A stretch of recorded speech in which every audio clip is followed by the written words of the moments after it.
Croyez à l'amour. Mes enfants, merci pour le don de votre réparation.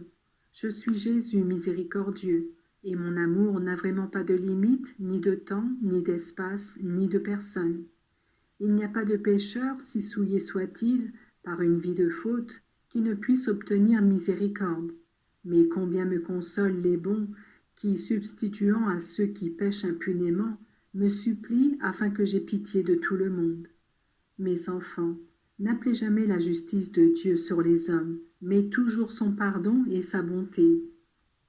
Si Dieu aussi exerce sa justice, il le fait pour que les âmes se repentent, et donc cette justice, elle aussi, est un trait de sa miséricorde. Vous, cependant, proclamez son amour, croyez à l'amour, ayez confiance en l'amour, copiez l'amour, c'est-à-dire exercez cette charité qui vous rend semblable à lui. Le monde semble une pépinière de mal, et les hommes collaborent avec le malin en répandant partout erreur et iniquité. Mais il y a aussi des âmes généreuses, prêtes à payer de leur personne, à se sacrifier et à se dépenser pour endiguer le mal et répandre le bien. Vous êtes de ceux-ci, et je ne peux que vous manifester mon contentement, et vous répéter ces paroles consolantes. À celui qui a, il sera donné.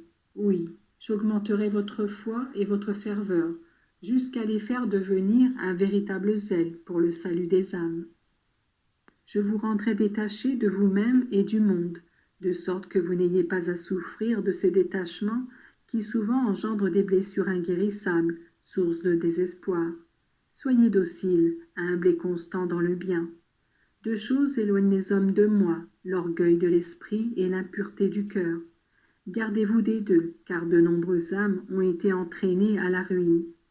Dieu déteste les orgueilleux. Ce n'est pas pour rien que je vous ai dit « Apprenez de moi que je suis doux et humble de cœur ». L'humilité est la vertu qui introduit les hommes dans mon cœur et qui me rend tendre envers eux comme une mère envers son petit enfant. Il est difficile d'être humble, je le sais. Mais si à chaque chute, avec un repenti sincère, vous demandez pardon, vous l'obtenez et il augmente en vous la force de ne pas retomber. Quant aux impurs qui donnent à leur corps la prééminence sur leur âme, s'ils recourent à moi avec un désir de purification, ils trouvent en moi celui qui, de la Madeleine, fit une grande sainte. Le monde est rempli de Madeleines, mais vous ne devez pas vous effrayer. Moi, je sais rappeler les brebis égarées, et dans ce but, je me sers aussi de vous, de votre réparation, de votre amour.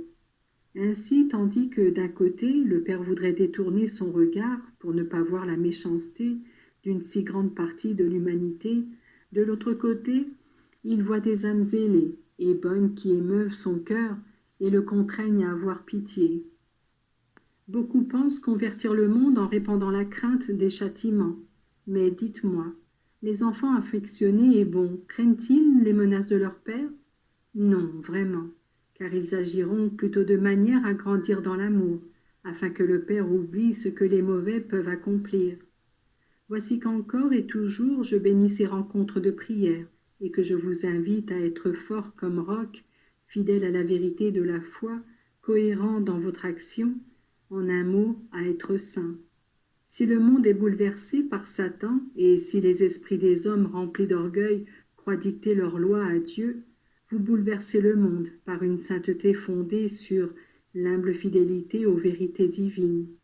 Si Satan, prince de ce monde, attire les hommes et les roule dans la boue des péchés impurs, vous attirez les âmes à moi par le parfum de la vertu, spécialement par la pureté qui vous rend capable de voir Dieu, même si ce n'est qu'avec les yeux de la foi. Si vous êtes saints, vous transformerez les milieux familiaux et toute la société. Soyez généreux et forts. Vivez auprès de moi dans la fréquence des sacrements, afin que moi je vive en vous. Si le démon s'empare de quelqu'un, de ceux que vous aimez, combattez-le par la prière. Ne perdez jamais votre patience ni votre calme. La puissance de Dieu est infiniment supérieure à n'importe quelle force diabolique. Priez pour ces prêtres qui, séduits et égarés, deviennent des instruments de la diffusion du mal. Priez pour les familles, afin qu'elles retrouvent la santé morale et apportent au monde entier mon désir infini de voir les hommes convertis à une vie humainement et spirituellement bonne. Je vous bénis tous un à un, et je vous donne mon amour.